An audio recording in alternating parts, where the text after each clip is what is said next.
The following is a presentation of the Eagles Sports Network. All right, back on the Domino's post-game report. Adam Cavalier alongside Carson-Newman head football coach Mike Clowney as the Eagles fall on the road to the East Tennessee State Buccaneers, 42-0.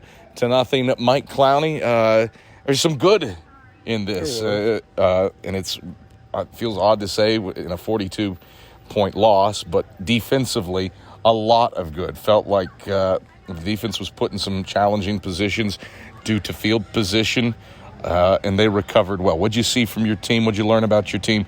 After you played down a level week one, you play up a level week two. I think that's one thing that you want to do. That's what we just talked to our kids about. The biggest thing is trying to figure out where you really are as a football team. When you look at the scoreboard, you're not impressed by that at all. But the things that you are impressed by is watching them deal with a 3-hour delay. Yeah. And just how they dealt with it. I mean, they just kind of like sit there and they I wouldn't say they were patient, but they were ready to play football, and they were excited about playing football. And it's crazy. I told one of the coaches, I was like, we need to go win this football game, but they'll never forget that moment, that time that they spent in the locker room, because they did a great job of working and connecting with each other. And I think that's one thing. Like when you kind of start getting into the game. We did offensively, we struggled a little bit. We struggled from a special teams perspective. I thought defensively, they did a pretty good job competing with in some really tough situations. But we continue to encourage each other. We continue to make sure that we stayed on the same football team. And that's something that, a couple years ago we wouldn't have done well. The thing that it does, it gives you an opportunity to be able to coach off of the things that's happening. We talk all the time about field position. We gave them several short fields because of the kicking game. We muff a punt down here and have to fight to get it back to the 6. Then we punt. It's almost reminiscent of our Limestone game last year. We let them return a punt. They scored a touchdown. And then, we wound up getting a punt block that they scored a touchdown on. And then, we let a punt return, like the long punt return. So we kind of really shot ourselves in the foot with from a field position standpoint with the kicking game.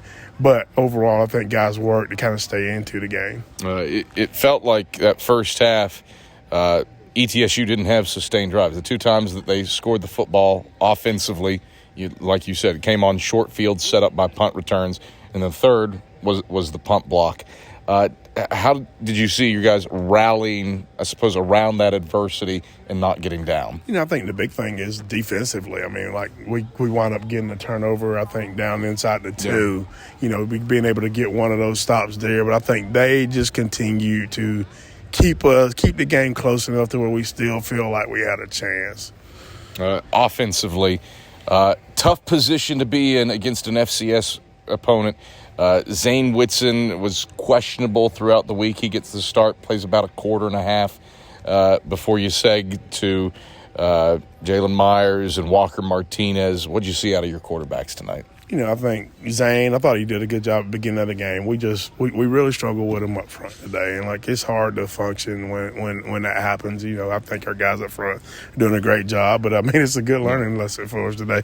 But I thought overall quarterbacks, for the most part, operated pretty good. You don't want to see the turnovers. We're kind of running and we make a couple desperation throws to kind of get us in trouble there. But outside of that, as far as them staying calm, kind of trying to command the offense, I thought they did a good job. We like to see them be able to take a little bit more control of the offense at points in times, but we need to keep one of them in there long enough to be able to do that too. Biggest areas of emphasis is how much do you glean from these first 2 weeks? VUL, again, a team that is finding its way, certainly improved from the last time that you saw them in 2018, and now an ETSU team. Where do you line up offensively after a team that is working in VUL and a team in ETSU that has 30 more scholarships than you? I think the big thing is, we have to continue to be a little bit more in tune with what we're doing. We're still, getting out of position, getting lined up in some areas, and so we've got to make sure that we clean that up, I think. But the biggest part is we got to clean the special team game up too. It felt like it was in two places, and it may have shown up more if there were more kickoffs, but punt returns and on punts. Where does that start? It really starts with us going back, making sure that we do a good job of getting good op times. We got hit with some pretty big bodies on the shield today, and those guys have to do a good job of making sure that we kind of step up and deliver that blow rather than absorbing it and giving them a chance to get closer to the punter. We didn't do a good job on the returns. They got a hold-up return, and we just don't do a good job of getting off of it. So we've got to do a little bit more work of making sure that we can escape that. You can kind of get into that point of, like, holding, but, like, it's never going to get called. That's just kind of part of the game, and we've got to rip and get back down the field, get a shoulder pair, keep good leverage, the things that we talk about all the time. But, like, obviously we got to go work on that a little bit more this week. All right, turn your attention to the start of South Atlantic Conference play, the start of Division II play. Limestone on the road to kick off a very challenging 3-week span against 3 of the top 4 teams in the preseason poll, Limestone, LR, and Newberry. What do you learn from this one that you hope to apply next week on the road in Gaffney? I think that's the biggest thing is for us to come in and watch this video and learn from this one to where we can, put ourselves in a little bit better position to execute, and then just kind of continue to work on focusing on ourselves and then just take this thing 1 week at a time.